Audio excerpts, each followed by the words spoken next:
Che si vede molto serenamente una macchina che accosta sul vialetto, si apre il cancelletto, entra dentro, con una serenità incredibile ha provato anche ad aprire i basculanti del garage, la portina di entrata, tanto che addirittura da sopra, che c'era in abitazione qualcuno, sembrava fosse quasi uno di famiglia. Sono proprio i proprietari in quel momento al primo piano della villetta ad accorgersi di questa figura in giardino. Pensano sia una parente e le parlano. Le loro voci però raggiungono l'intrusa che con la stessa disinvoltura con cui è entrata se ne va. Con calma, comunque senza correre, ha preso e uscita e sono andati via. Tanto che poi, quando io l'ho messo sul gruppo, anche un'altra persona mi ha detto: mi descrivi meglio la persona o mi mandi la foto? Perché effettivamente è successa la stessa cosa da me nella zona, che è sceso uno su una via chiusa, ha fatto un po' di giri, ha fatto 4 foto e sono presi e andati via. Abituati solitamente a vedere in azione uomini vestiti di scuro con i volti parzialmente travisati, ad inquietare in questo caso è chi si introduce nel giardino e il modo in cui lo fa. Si tratta di una persona dai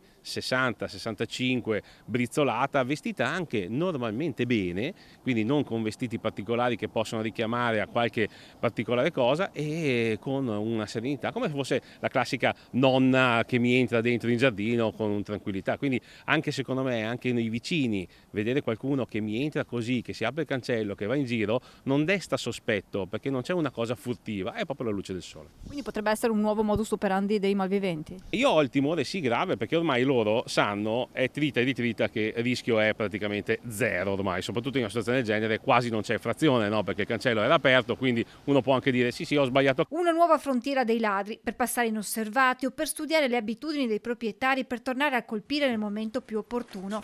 Christian Demma invita dunque i cittadini a mantenere alta l'attenzione. Intanto, oltre a quello dei furti, Demma è impegnato anche sul fronte baby gang. Di questo parlerà nelle prossime ore in un incontro con l'assessora regionale alle politiche sociali Paola Roma.